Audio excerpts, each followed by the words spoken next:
welcome back viewers. My name is Lachie and this is my new purchase. It's a Honda Accord Euro R 2000 model. It's a CL1.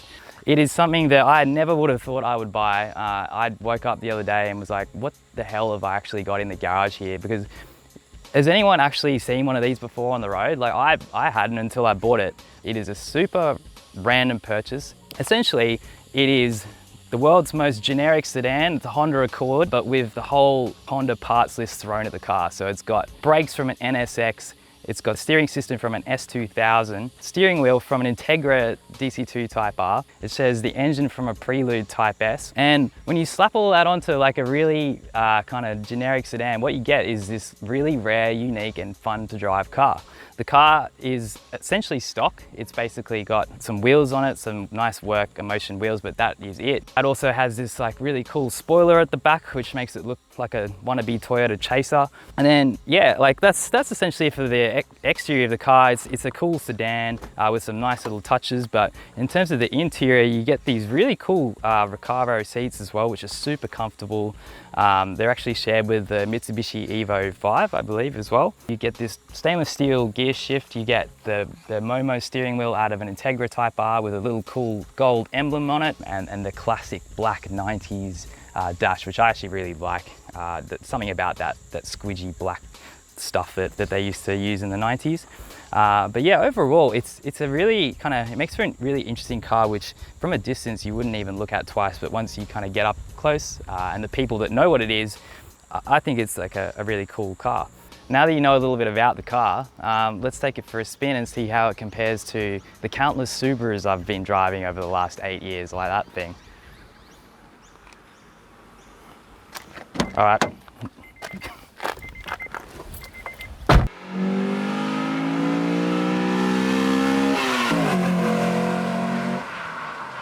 So, what is this car actually like to drive? Well, put it this way.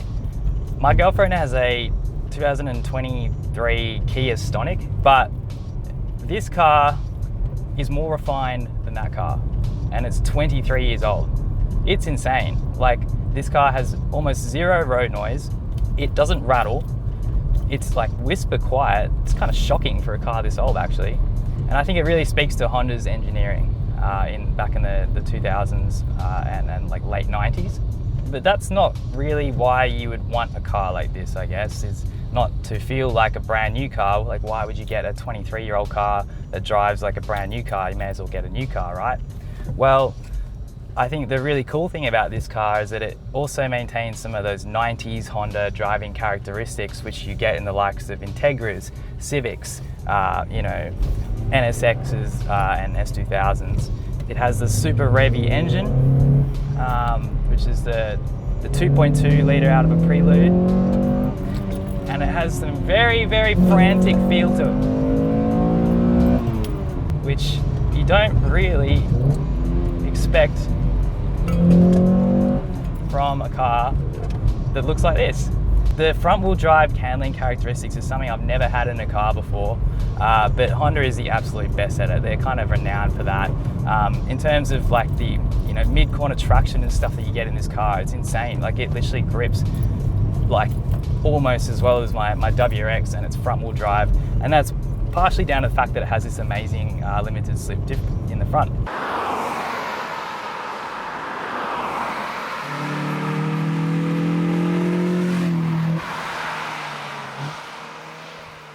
The suspension is super compliant, so it's like firm. You don't have any body roll, which is also crazy when you think about, like, compare that to like a 90s Nissan sedan. They're going to be rolling all over the place, but this is actually really, really pretty good.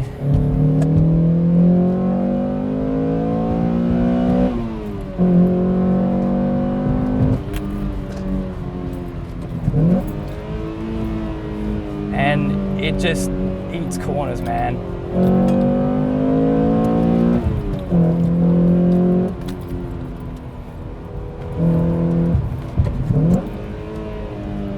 Listen to that. It literally sounds like you're driving a friggin' Integra Type R, but you get this like sedan, super quiet. It has a real duality to it. But for me at this stage, you know, I wanted something that was a little bit more refined than my WRXs, also a little bit less like obnoxious. Like this car basically has no ego to it really. It's just a Honda Accord, but it has this amazing you know, driving personality, which you just don't really get in like a modern car. The other crazy thing about the engine is that, you know, on paper, when you compare it to something like my old Subaru, the power that this engine makes is 162 kilowatts. That Subaru, when it was stock, was something like 170 kilowatts, and that was a 2.5 litre with a turbo. Obviously, it has a lot more torque, and when you, like my old one is tuned, so it's, you know, putting out a lot more than that, but it's pretty crazy when you think about from a naturally aspirated engine, that's how much power we're able to achieve. It does have reasonable torque. It's definitely, I wouldn't call it torquey, but for a Honda it is. All right, let's go on cam now. Oh yeah, that's a really fun thing to do.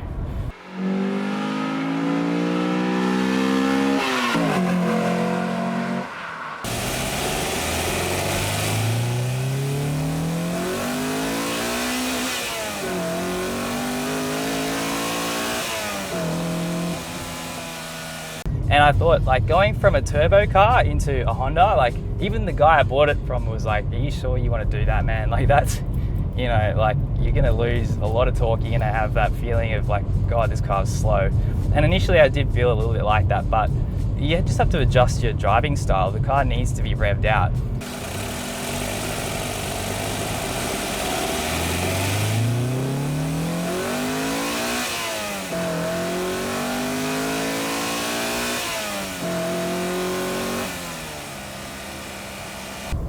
So in terms of the, you know, how do the inputs feel in this car? Well, the steering is definitely not its highlight. It steers well, it is direct, but it is a little bit light, and because it's electric, like, it's only ever going to be so good, you know. But it's still perfectly fine, and for a car of this, you know, type, like, if you compare this to a Camry, like, you're light years ahead, or even just a normal Accord. The gearbox is like, it kind of feels like you're changing bullets out of like a, what are they called? I'm not American, so I don't know. What are those, like, those guns with the bolt action, you know, Call of Duty bolt action gun? It feels like a bolt action gun. It kind of like slots in. It's super mechanical feeling, but it's also light. Hondas are really, you know, well known for their gearboxes, and this car is definitely no exception when it comes down to the gearbox feel. It also has extremely good throttle response, like, it's kind of touchy feeling, but it's also not like annoyingly sensitive around town as well.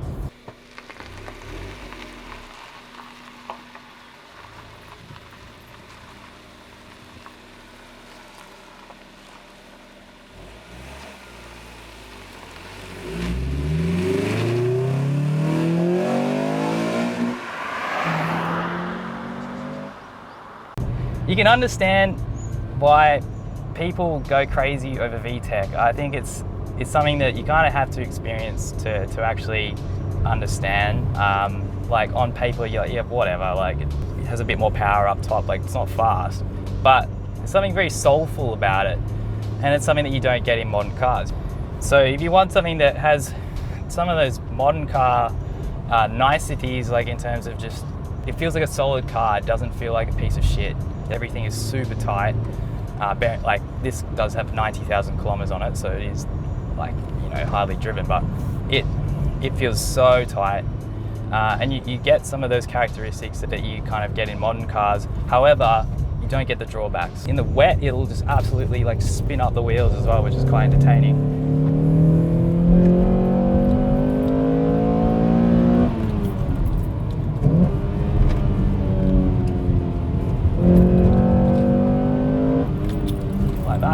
That is like proper fun, man. That is really fun.